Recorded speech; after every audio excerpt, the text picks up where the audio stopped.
நீங்க daily motion ஃப்ரீயா போகணுமா? அப்போ உங்க கட் ஹெல்த்தும், உங்க லிவர் ஹெல்த்தும் நல்லா இருக்கணும். அதுக்கு என்னென்ன ஃபுட்ஸ் எடுக்கணும்? ஜென்ரலா கட் ஹெல்த்தும், லிவர் ஹெல்த்தும் நல்லா இருக்கணும்னா, மெக்னீசியம் வந்து நம்ம ஃபுட்ல நல்லா இருக்கணும்.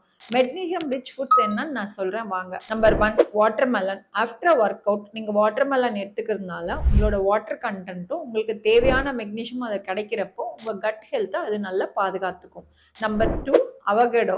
அவகேடோஸ்ல வந்து நெறைய ஃபைபர் கன்டென்ட்டும், விட்டமின் சியும், நெறைய மெக்னீசியம் இருக்கிறதுனால உங்க கட் மூவ்மெண்ட்ட அது நல்லா பார்த்துக்கும்.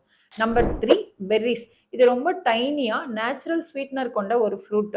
இதுல ஜாஸ்தி anti accidents and fibre content plus magnesium நெறைய இருக்கிறதுனால உங்க கட் மூவ்மெண்ட்டையும் இது நல்லா பாதுகாத்து குடுக்கும். Number 4 pineapple. இதுல நெறைய டைஜஸ்டிவ் என்சைம்ஸ் நேச்சுரலாவே இருக்கு. இது கூட வந்து நெறைய ஃபைபரும், நெறைய மெக்னீசியம் இருக்கிறதுனால உங்க குடலோட வேலைப்பாட இது நல்லா பார்த்துக்கும். Number 5 kiwi. இதுல நெறைய ஆன்டி ஆக்ஸிடென்ட்ஸும், ஃபைபர் கன்டென்ட்டும், மெக்னீசியம் இருக்கிறதுனால இது உங்க கட்ட கிளீன் பண்ணி வச்சுக்கும். இந்த மாதிரி மெக்னீசியம் ரிச் ஃபுட்ஸ் நீங்க எடுத்துக்கிறதுனால உங்க டைஜஸ்டிவ் சிஸ்டம் ஸ்மூத்தா ரன் ஆகும்.